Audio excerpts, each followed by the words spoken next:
Shalom. Muita gente pergunta qual é a origem de tanta maldade, por que que o ser humano é tão mau, e muita gente, na verdade, acaba botando a culpa em Deus, né? Deus olha isso tudo, por que que Deus não faz nada, por que que Deus permite tanta violência e tanta maldade? Então, o nosso tema que nós vamos abordar agora é exatamente a origem de tudo isso. O nosso tema é a queda de Satanás e a queda do. Muita gente pensa, tá, Deus é perfeito, então por que que ele cria Satanás? Porque foi Deus que criou Satanás, né? Tem essa pergunta. Ele criou um anjo defeituoso? Não. Ele criou um anjo perfeito, que era o querubim ungido da guarda, ou seja, ele era como se fosse o comandante da guarda dos anjos. E foi colocado em alto posto. Ele era belo, formoso. Só que ele tinha uma coisa que o ser humano também tem, chamada livre-arbítrio. Ou seja, ele não era escravo de Deus, ele servia a Deus, certo? Como todos serviam, porque Deus é maravilhoso, é bom, até porque ele não é um Deus opressor. Então as pessoas servem ele em liberdade. No livro do profeta Ezequiel, no capítulo 28, a partir do versículo 13, ele narra a criação e a queda de Satanás. Estavas no Éden, jardim de Deus, cobrias-te de toda pedra preciosa, o sárdio, o topázio, o diamante, o berilo, o ônix, o jaspe, a safira, o carbúnculo e a esmeralda. Os teus engates e ornamentos eram feitos de ouro. No dia que foste criado, foram eles preparados. Eu te estabeleci como querubim da guarda ungido. Estava no monte santo de Deus. Andavas entre as pedras afogueadas. Perfeito era nos teus caminhos, desde o dia que foste criado, até que se achou iniquidade em ti. Na multiplicação do teu comércio, se encheu o teu interior de violência, e pecaste. Pelo que te lancei profanado fora do monte de Deus, e te farei perecer, ó querubim protetor, entre pedras afogueadas. E levou-se o teu coração por causa da tua formosura. Corrompeste a tua sabedoria por causa do teu esplendor. Por terra te lancei, diante dos reis te pus, para que te contemplem. Pela multidão das tuas iniquidades, pela justiça do teu comércio, profanaste os teus santuários. Eu, pois, fiz sair do meio de ti um fogo que te consumiu, e te tornei em cinza sobre a terra, aos olhos de todos que te contemplam. Todos que te conheciam entre os povos, espantaram-se ao ver-te. Chegaste a um fim horrível, e não mais existirás. Então essa passagem, né, do profeta Ezequiel, ele narra exatamente o início e o fim de Satanás, ou seja, o início dele que era bom, a queda e o fim que ele vai ter, que está lá em Apocalipse, que ele vai ser destruído, certo? E junto com essa profecia do profeta Ezequiel, nós vamos ouvir a profecia de um outro profeta. O outro profeta que narra é Isaías. Então vamos ler o livro do profeta Isaías, no capítulo 14, a partir do versículo 12. Como caíste do céu, ó estrela da manhã, filho da alva, como foste lançado por terra, tu que debilitavas as nações. Tu dizias no teu coração, eu subirei ao céu, acima das estrelas de Deus, exaltarei o meu trono. No monte da congregação me assentarei, nas extremidades do norte. Subirei acima das mais altas nuvens, serei semelhante ao Altíssimo. Contudo, serás levado à cova, ao mais profundo do abismo. Os que te virem te contemplarão, e ponderando dirão: é este o homem que fazia estremecer a terra e temer os reinos? Que punha o mundo como um deserto e assolava as suas cidades? Que os seus cativos não deixava voltar soltos para suas casas? Todos os reis das nações, todos eles jazem com honra, cada um no seu túmulo. Quanto a ti, porém, és lançado da tua sepultura, como um renovo abominável, coberto de mortos, atravessados à espada, como os que descem as pedras da cova, como cadáver pisado. Com eles não te reunirás na sepultura, pois destruíste a tua terra e mataste o teu povo. A descendência dos malignos não será nomeada para sempre. Então, analisando esses dois livros, desses dois profetas, nós vemos o quê? Que Deus cria realmente um anjo perfeito, porém ele, pela sua vaidade, né, pela sua formosura, quando ele atenta para a própria beleza dele, ele acha que ele é melhor do que Deus, que ele seria um rei melhor do que Deus, que ele poderia elevar o seu trono acima do trono de Deus. Então tudo começa com a vaidade. Então, a vaidade foi o pivô, né, o que deu origem a toda a maldade de Satanás, o que deu origem à queda dele. É algo assim muito, muito, muito perigoso. A vaidade, ela nos afasta de Deus. E no livro de Salmos, a partir do capítulo 24, o salmista Davi, ele fala sobre a vaidade. Do Senhor é a terra e a sua plenitude, o mundo e todos que nele habitam, pois ele afundou sobre os mares e afirmou sobre as águas. Quem subirá ao monte do Senhor? Quem estará no seu lugar santo? Aquele que é limpo de mãos e puro de coração, que não entrega sua alma à vaidade, nem jura enganosamente. Então ele menciona, não é, que para você ter acesso, ter a vida eterna, ter acesso a Deus, você não pode, em momento algum, dar vazão à vaidade. Isso era uma coisa que Davi ele tinha, que ele, apesar dele ser rei, apesar dele ter matado o leão, o urso, derrotado Golias, em momento nenhum ele deixa aquilo ali subir o coração dele. Em todo momento ele dá a glória de todos os feitos dele a Deus. Por isso é que ele agradava a Deus. Por isso que ele era um rei segundo o coração de Deus. Por quê? Porque ele não era vaidoso, ao contrário de Saul. Saul era muito vaidoso. E o filho dele, no caso Salomão, ele cai exatamente por causa da vaidade. Só que quando ele entra em si, entra no seu juízo perfeito, ele percebe todas as besteiras que ele fez, ele escreve um dos melhores livros, que é o livro de Eclesiastes, que ele fala exatamente sobre a vaidade. Então vamos agora à criação do homem. Vamos lá em Gênesis, no capítulo 1, versículo 26. Então disse Deus: façamos o homem à nossa imagem, conforme a nossa semelhança. Domine ele sobre os peixes do mar, sobre as aves do céu, sobre os animais domésticos, sobre toda a terra e sobre todos os répteis que se arrastam sobre a terra. Assim Deus criou o homem à sua imagem, a imagem de Deus o criou. Macho e fêmea os criou. Então Deus ele cria o homem à sua imagem e à sua semelhança. Não é que o homem é igual a Deus, mas ele é semelhante, ele tem a imagem, como se fosse o reflexo de Deus. Ele cria o homem perfeito, sem defeito, sem vaidade, sem nenhum problema. Porém, assim como ele cria Satanás com o livre-arbítrio, ele também cria o homem com o livre-arbítrio. Por quê? Porque o amor não pode ser forçado. Não tem como você forçar alguém a amar. O amor ele é espontâneo, ele é voluntário. Então, por isso que é imprescindível que haja o livre-arbítrio, haja liberdade. Por isso que Jesus Cristo diz que eu sou o caminho, a verdade e a vida. Ninguém vem ao Pai senão por mim. Ele também diz que se o Filho do Homem te libertar, verdadeiramente sereis livre. Então o Evangelho ele traz o quê? Liberdade. As pessoas que servem a Deus devem fazê-lo porque querem, não por medo, mas por amor. E quando Deus cria o homem, aonde que ele coloca o homem? Exatamente no local onde Satanás estava, que era o quê? O Jardim do Éden. Só que Satanás perdeu aquele reino ali por causa da vaidade dele, por causa do orgulho, por causa da ambição dele. Então, quando Deus cria o homem, ele passa esse reino para o homem. Então, ao homem pertenceria o reino da terra. Então, Deus dá o domínio ao homem de tudo, dos animais, da vegetação, toda a natureza serviria ao homem.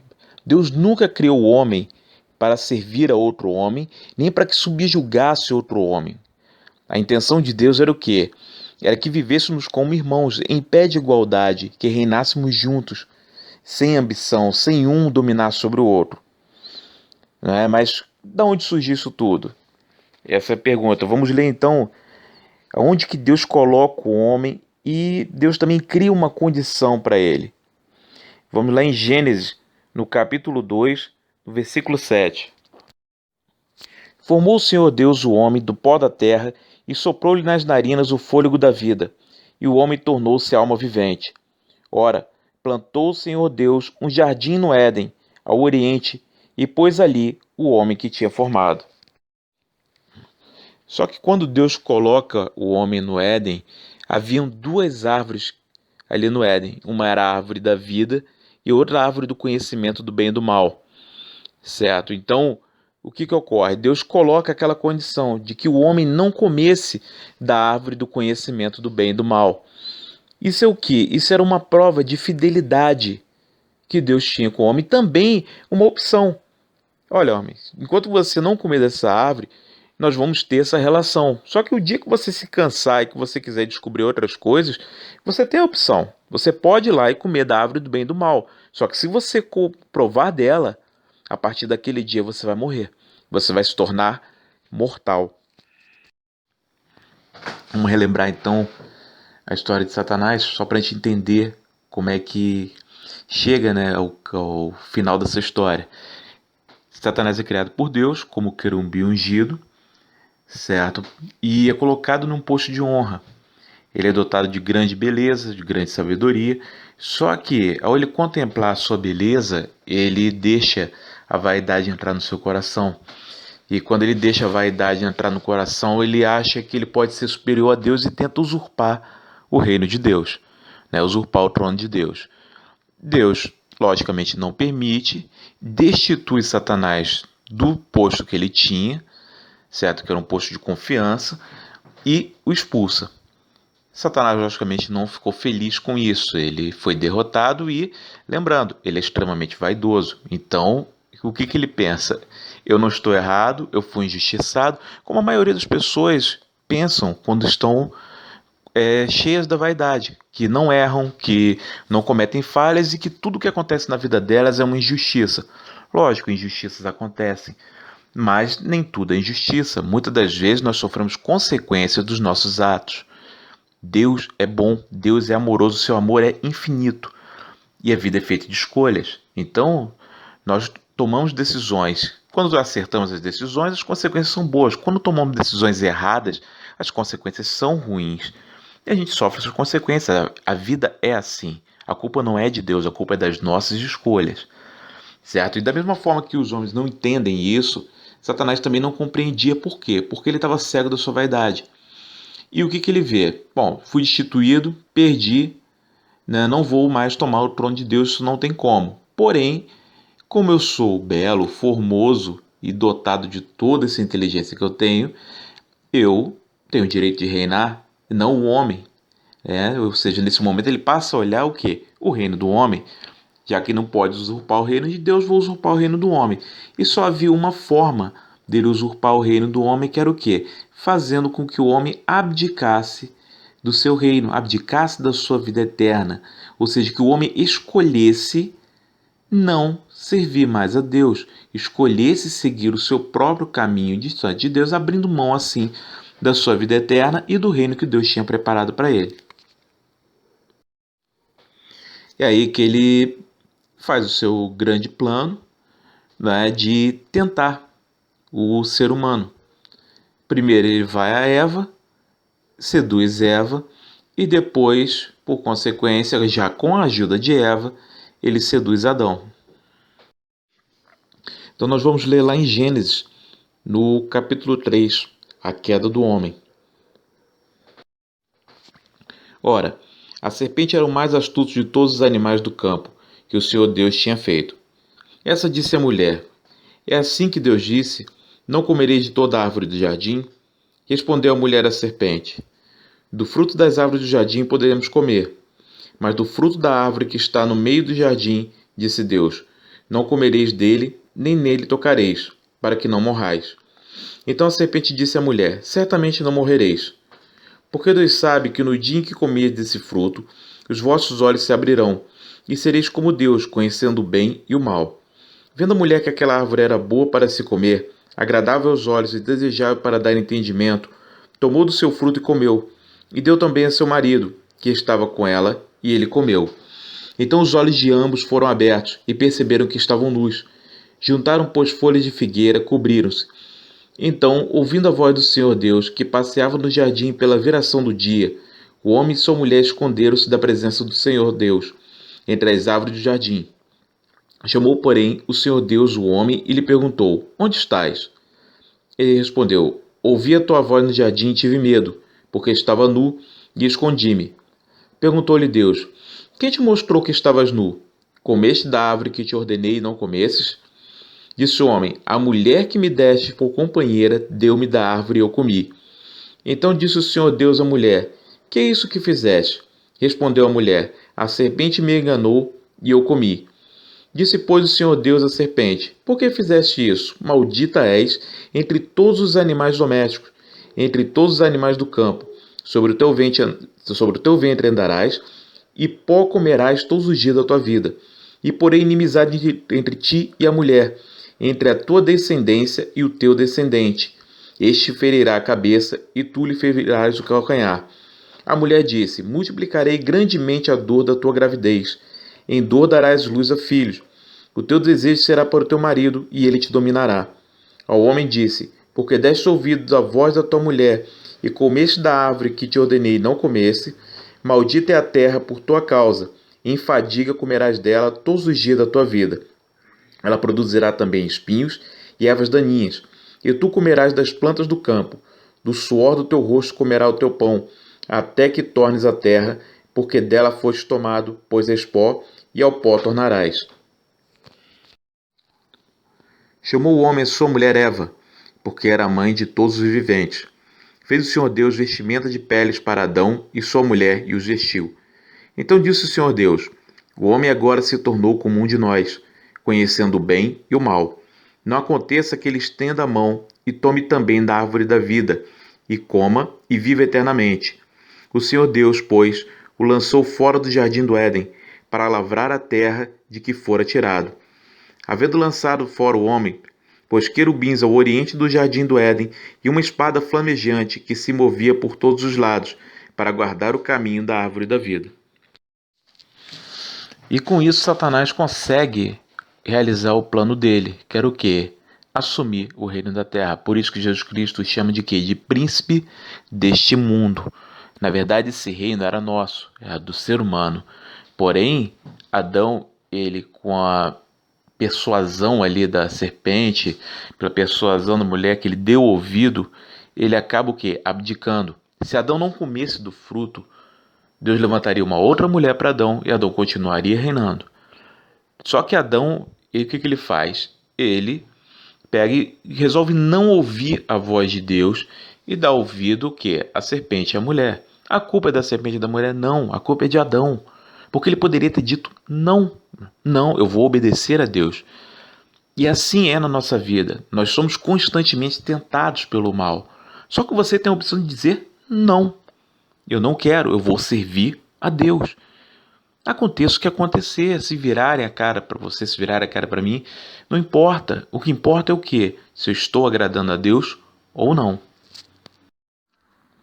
Então esse é o motivo, né, do início da maldade no mundo. O homem abre mão da vida eterna, abre mão daquilo que Deus tinha preparado para ele, e Satanás consegue usurpar o reino que seria do homem para ele. Lógico, e qual o problema dessa maldade ter se perpetuado? Porque o homem constantemente permite. Então existem guerras porque o homem quer fazer guerra, o homem tem livre-arbítrio. Existe maldade porque as pessoas não querem ouvir a Deus, elas querem fazer o quê? O que der na sua cabeça. Então as pessoas sempre estão excluindo Deus, mas quando as coisas dão errado, querem culpar a Deus. Assim como Adão fez quando Deus perguntou a ele, né, por que ele comeu do fruto. Ao invés dele admitir, não, eu comi porque eu errei, porque eu fui falho, não, ele coloca a culpa na mulher.